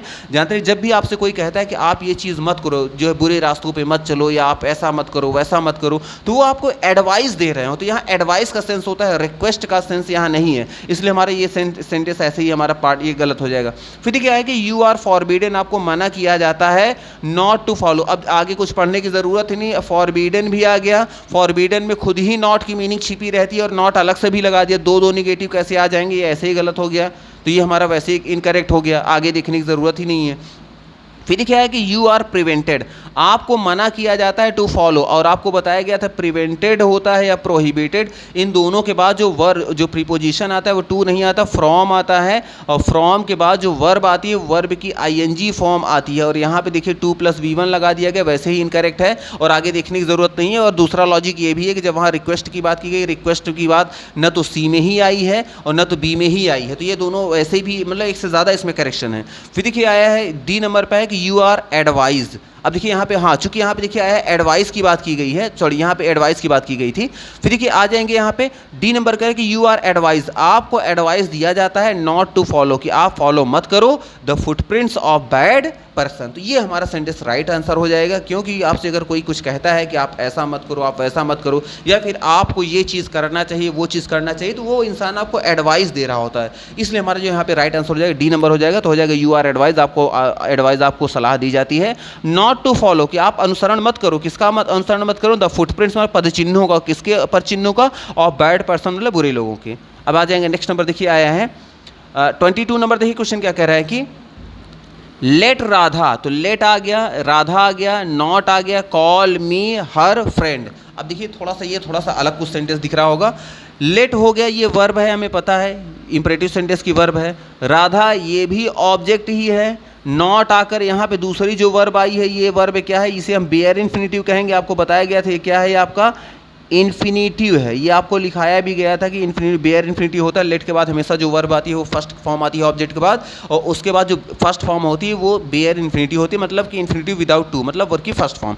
उसके बाद मी देखिए है, यहाँ पे क्या है, ये हमारा ऑब्जेक्ट है। तो वैसे ऑब्जेक्ट राधा भी है, ऑब्जेक्ट मी भी है, और हर फ्रेंड। अब देखिए यहाँ सेंटेंस क्या कह रहा है कि लेट राधा नॉट कॉल, मतलब let Radha not call, Radha को मत बुलाने दो, मी मतलब मुझे, हर फ्रेंड मतलब उसका मित्र, राधा को उसका मित्र मुझे मत बुलाने दो, ये हमारा सेंटेंस कह रहा है। अब इसका देखिए चेक कर, देखिए कैसे इसको सॉल्व किया गया है।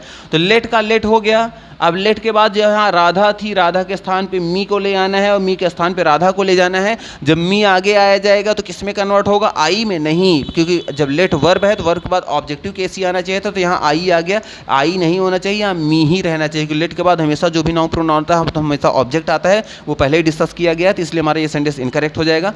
फिर क्या है कि लेट हर फ्रेंड। अब यहाँ देखिए यहाँ बात किसकी की गई है, यहाँ बात की गई है कि राधा को मुझे उसका मित्र मत बुलाने दो। तो मेन कौन है, मैं हूं। और ये जो यहाँ पे जो हर फ्रेंड आया है ना, आप इसको कह सकते हैं कॉम्प्लीमेंट कह सकते हैं, कि मेरा कॉम्प्लीमेंट क्या है कि मैं उसका मित्र हूं, ऐसा मत मुझे बुलाने दो। तो इसलिए हमारा कॉम्प्लीमेंट को हम आगे नहीं लाते। जैसे उसमें आप पहले सेंटेंस आया था कि एक तरफ होता है एक साथ, जैसे कि ही मेड मी मॉनिटर या the teacher made me monitor, तो मुझको मॉनिटर बनाया गया ना, तो मॉनिटर और मैं एक ही हूँ, तो मैं इंपॉर्टेंट हूँ, मेरा पोस्ट क्या है, मॉनिटर है, तो पोस्ट को जैसे सब्जेक्ट नहीं बनाते उसी तरह यहाँ पे मी आया है, मेरी बात की गई, मैं ही कौन हूँ, हर फ्रेंड उसका मित्र, तो मैं मेन हूँ, हर फ्रेंड जो है, अब मान लीजिए इसको पोस्ट की तरह मान लीजिए, तो ये भी आगे सब्जेक्ट नहीं बन सकता, तो इसलिए हर फ्रेंड जो होगा, इसलिए हमारा ये भी सेंटेंस क्या हो जाएगा, इनकरेक्ट हो जाएगा।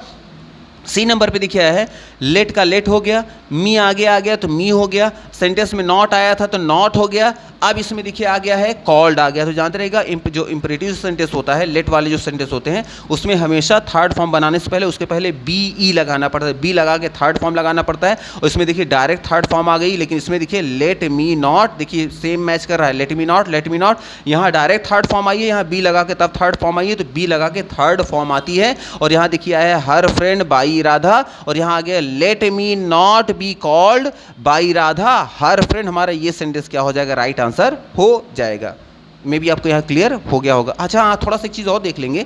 यहाँ पे देखिए है सी नंबर पे अगर ये आ गया होता, मान लीजिए यहाँ पे अगर हम बी लगा ही देते, मान लीजिए सी नंबर पे है कि लेट मी नॉट, और यहाँ मान लीजिए हम लगा दे B, let me not be called her friend by Radha, तो क्या हमारा ये सेंटेंस सही हो जाता? तो नहीं, बिल्कुल भी ये हमारा सेंटेंस फिर भी क्या हो जाता? इनकरेक्ट ही रहता। क्यों इनकरेक्ट रहता? इसलिए रहता कि हमें पता है कि जब भी एक तरफ नाउन और एक तरफ प्रोनाउन आता है तो सबसे पहले हम उस सेंटेंस का नाउन लिखते हैं, फिर उसका प्रोनाउन लगाते हैं या उसका पॉजिटिव कोई भी केस लगाते हैं। और यहाँ पे देखिए हर फ्रेंड आया, अब ऐसे देखिए पढ़ने में क्या लग रहा है, let me not be called, कि मुझे मत बुलाने दिया जाए, क्या? हर फ्रेंड, उसका मित्र, बाई हर मतलब राधा के द्वारा। तो यहाँ बाई हर फ्रेंड ऐसा लग रहा है कि जैसे ये कोई और है और राधा कोई और है, क्योंकि दोनों की बात एक ही। यहाँ पे जो आया था ये राधा के लिए ही वर्ड आया है, तो जब यहाँ पहले नाउन को हम रिपीट करेंगे, फिर नाउन उससे रिलेटेड जब बोलेंगे तब उससे मैच करेगा सेंटेंस। तो इसलिए हमारा जो होगा यहाँ पे प्रेफर जो हम करेंगे ये डी को ही करेंगे, इतना याद रखिएगा। फिर आ जाएंगे 23 नंबर क्वेश्चन कह रहा है कि let us complete this work, मतलब हम इस काम को पूरा करें, मतलब इसका जो होता है इंपरेटिव सेंटेंस कि आइए हम सब मिलकर इस काम को पूरा करें, ये सेंस में हमारा सेंटेंस होता है। अब देखिए यहाँ लेट का लेट ही है, अब एक तरफ आया है अस आया है और एक तरफ आया है दिस वर्क, तो ये हमारा ऑब्जेक्ट नंबर 1 हो गया और ये हमारा ऑब्जेक्ट नंबर 2 हो गया, ये 2 हो गया, ये हमारा 1 हो गया, बीच में क्या आई है, ये हमारी वर्ब है, और वर्ब है मतलब इन्फिनिटिव आपका बेयर इन्फिनिटिव, और लेट हमारा मेन वर्ब तो है ही। फिर देखिए यहाँ पे आया है लेट का लेट ही हो गया, इसके बाद दिस वर्क यहाँ किया गया तो दिस वर्क आगे आ गया, उसके बाद बी लगा के थर्ड फॉर्म किया गया, बाई अस कर दिया। अगर देखें तो उस रूल्स जो अभी हमने देखा था वो सेंटेंस बिल्कुल सही होना चाहिए, लेकिन जानते रहिए कि हमारा सेंटेंस नहीं सही है, ये भी हमारा क्या है, इनकरेक्ट है। क्यों इनकरेक्ट है? कि आपको बताया गया जब लेट अस से सेंटेंस शुरू होता है, लेट अस वाले सेंटेंस को हमेशा इट इज से शुरू करते हैं। It is suggested that, it is proposed that, we should या दे शुड से सेंटेंस हमारा बनता है। तो लेट अस ये हमारा वैसे सेंटेंस रॉन्ग हो गया, लेट दिस वर्क कंप्लीटेड ये भी रॉन्ग हो गया। इट इज सजेस्टेड, लेट के बाद अगर अस आ गया, लेट के बाद अगर अस आ गया तो हमारा सेंटेंस जो शुरू होगा इट इज सजेस्टेड दैट से सेंटेंस होगा, और इट इज सजेस्टेड और टू अस दैट हो गया, और इट इज सजेस्टेड दैट। तो हमारा इट इज सजेस्टेड के बाद दैट आना चाहिए, टू अस नहीं होना चाहिए, वैसे ही गलत हो गया। इट इज सजेस्टेड दैट और यहाँ पे टू अस हो गया, इसलिए हमारे सेंटेंस इनकरेक्ट ये भी हो जाएगा, और यहाँ पे हमारा जो आएगा इट इज सजेस्टेड दैट तुरंत आ गया। उसके बाद दे शुड, अब यहाँ जो दे शुड आया है यहाँ पे वी शुड भी हो सकता है, दोनों एक्सेप्ट किए जाते हैं, चाहे बोलिए वी शुड या बोलिए दे शुड। उसके बाद बचा क्या सेंटेंस, कंप्लीट का कंप्लीट, दिस का दिस, वर्क का वर्क, तो हमारा ये सेंटेंस क्या हो जाएगा, राइट आंसर हो जाएगा ये ऑप्शन। फिर देखिए आ जाएंगे 24 नंबर क्वेश्चन क्या कह रहा है कि please do not open the gate. Please मतलब कृपया, डू नॉट मतलब मत, ओपन मतलब खोलिए, द गेट मतलब दरवाजे को। तो कह रहे हैं कि कृपया दरवाजे को मत, गेट को मत खोलिए। अब इस सेंटेंस को देखें तो यहाँ प्लीज वर्ड आ गया, तो प्लीज तो हमें पहले तो ये है कि प्लीज अगर आया है तो हमारे सेंटेंस में रिक्वेस्टेड वाला भी कुछ सेंटेंस होना चाहिए। तो इसमें देखिए आ गया है यू आर फॉरबिडन, आपको मना किया जाता है, please please to open the gate. अब क्या है, आपको मना किया जाता है, प्लीज़ आपसे मना किया जा रहा है खोलने के लिए गेट को। तो यहाँ जब फॉरबिडन आ गया है तो फॉरबिडन ठीक है, लेकिन यहाँ आप जानते रहिएगा जब प्लीज़ शब्द आता है, प्लीज़ और काइंडली, यहाँ पेशी वाइज बनाते समय प्लीज़ और काइंडली सेंटेंस से हट जाते हैं, इसके स्थान पे हम रिक्वेस्टेड लगाते हैं यहाँ पे वर्ब के स्थान पे, इसलिए हमारा ये सेंटेंस क्या हो जाएगा, इनकरेक्ट हो जाएगा। यहाँ देखिए है यू आर रिक्वेस्टेड, यहाँ यू आर रिक्वेस्टेड आ गया। अब यू आर रिक्वेस्टेड आ गया तो ठीक है, यहाँ पर आपसे विनती किया जाता है। उसके बाद चूंकि यहाँ पे डू नॉट आया है तो डू नॉट का नॉट भी लगाना पड़ेगा, नॉट आ गया, टू आ गया, ओपन का ओपन हो गया, तो you are requested not to open the gate, ये हमारा राइट आंसर हो जाएगा। अब ये क्यों राइट आंसर हो गया, अगर आप देखेंगे पिछला लेक्चर देख लेंगे तो आपको इंपरेटिव सेंटेंस वाला तो आपको समझ में आ जाएगा। तो जब यहाँ पे आया है तो यहाँ यू आर रिक्वेस्टेड करने से प्लीज़ की मीनिंग आ गई रिक्वेस्टेड में। अब हमें डू नॉट में से हमें पता है डू नॉट हटेगा, लेकिन इसका नॉट मीनिंग हमें निकालना था, तो नॉट जो भी लगता है वो हमेशा टू के पहले लगता है, टू के बाद नहीं लगता। तो टू के पहले हम उसका नॉट लगा देंगे, उसके बाद टू के बाद वर्ब की फर्स्ट फॉर्म, क्योंकि इस टू के बाद क्यों नॉट नहीं लगता, क्योंकि टू के बाद हमेशा क्या आती है, वर्ब की फर्स्ट फॉर्म आती है। इन दोनों के बीच में कोई चीज़ आप एक्स्ट्रा नहीं ला सकते। हाँ, कोई चीज़ अगर आएगी तो क्या आएगी, टू के बाद बी आ जाएगा, जब बी आएगी तो ये वर्ब की फर्स्ट फॉर्म कन्वर्ट हो जाएगी थर्ड फॉर्म में, पेशी वाइज में कन्वर्ट हो जाता है। ठीक, तो यहाँ क्या हो जाएगा, you are requested not to open the gate, हमारा ये सेंटेंस राइट हो गया। अब ये क्यों थर्ड नंबर क्यों हो गया गलत, सी नंबर, कि लेट द गेट हो गया, लेट द गेट, उसके बाद क्या आ गया, नॉट। अब यहाँ देखिए let the gate not be open please, ये सब तो सेंटेंस ही पूरा गलत है, इसमें कहीं रिक्वेस्ट विक्वेस्ट की बात आई नहीं, प्लीज को प्लीज कर दिया और सेंटेंस भी बहुत उल्टा पुल्टा बनाया गया है। फिर क्या है, यू आर रिक्वेस्टेड, यहाँ पर यू आर रिक्वेस्टेड तो किया दिया गया, बिल्कुल सही है। इसके बाद रिक्वेस्टेड तो किया गया, आपसे रिक्वेस्ट किया जाता है, टू ओपनड आ गया, टू के बाद हमेशा वर्ब की फर्स्ट फॉर्म आती है और यहाँ वर्ब की थर्ड फॉर्म लगाई गई, और यहाँ पे जानते रहिए रिक्वेस्ट किया गया, यहाँ नॉट भी होना चाहिए, नॉट भी मिसिंग है, और टू के बाद वर्ब की फर्स्ट फॉर्म की बजाय थर्ड फॉर्म लगाई गई, इसलिए हमारा ये भी सेंटेंस क्या हो गया, इनकरेक्ट हो गया है। तो मे भी आपको यहाँ समझ में आ रहा होगा। फिर देखिए यहाँ पे हमारा आज का लास्ट क्वेश्चन है। देखिए क्वेश्चन क्या कह रहा है कि I do not have your book, तो I do not have your book, हाँ ये हमारा लास्ट ही सेंटेंस है। तो अब देखिए आया है कि I do not have your book, मतलब आई डू नॉट है, मेरे पास नहीं है, योर बुक मतलब आपकी किताबें। अब यहाँ सेंटेंस कह रहा है कि अब देखिए यहाँ पे आई हो गया हमारा सब्जेक्ट, योर बुक हमारा हो गया ऑब्जेक्ट हो गया, और डू नॉट हैव ये हमारी वर्ब हो गई, ठीक। अब ये अजीब टाइप को सेंटेंस हो सकता है, लग रहा होगा। अब देखिए यहाँ पे सेंटेंस क्या कह रहा है, अब देखिए बहुत ज़्यादा सोचने की ज़रूरत नहीं है।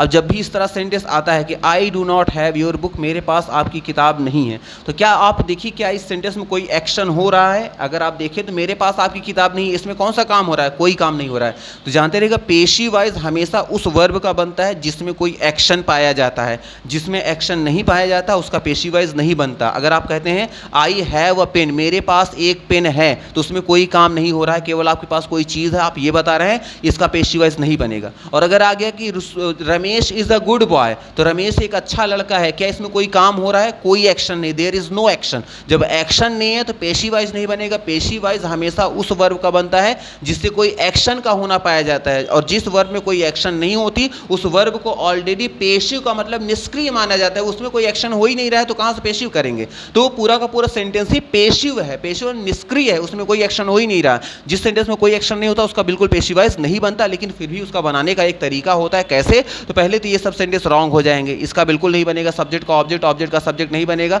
योर बुक ये भी हमारा सेंटेंस इनकरेक्ट हो जाएगा। और यहाँ देखिए केवल जो बनाने का तरीका है, क्या करेंगे, it is said that, it is said that करके अगला जो सेंटेंस है पूरा नोट कर देंगे। तो इट इज सेड दैट देखिए कहाँ आया है, देखिए इट इज सेड दैट आया है, यहाँ पर भी आया है, it is said that, it is said that. अब इसके बाद इट इज सेड दैट के बाद जो क्वेश्चन था, क्वेश्चन को वैसे ही रिपीट कर देंगे बिना कुछ चेंज किए हुए। और देखें तो इसमें क्या है, योर बुक, तो योर बुक को यहाँ पहले ला दिया गया है, इसको बाद में कर दिया गया है, तो ये वैसे ही इनकरेक्ट हो गया।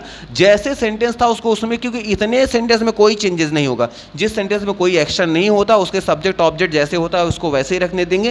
कुछ अगर आप चेंज करना चाहेंगे तो आप कह सकते हैं इट इज सेड दैट, ऐसा कहा जाता है कि I do not have your book, आपके पास किताबें मेरी नहीं है। ऐसे सेंटेंस कुछ एडिशनल कुछ जो वर्ड ऐड करेंगे उस एडिशनल वर्ड में ही आप पेशी वाइज कर देंगे, आगे का सेंटेंस जैसे उसको वैसे ही कर दिया जाता है, इतना याद रखिएगा।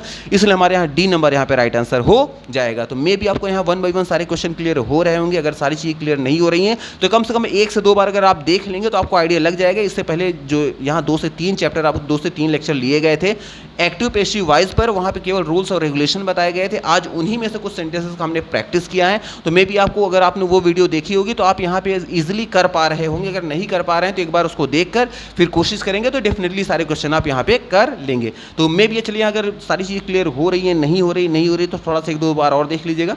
फिलहाल वीडियो यहाँ बड़ी हो रही है तो अभी के लिए यहाँ इतना ही रखते हैं। Thank you very much for watching this video. Thank you.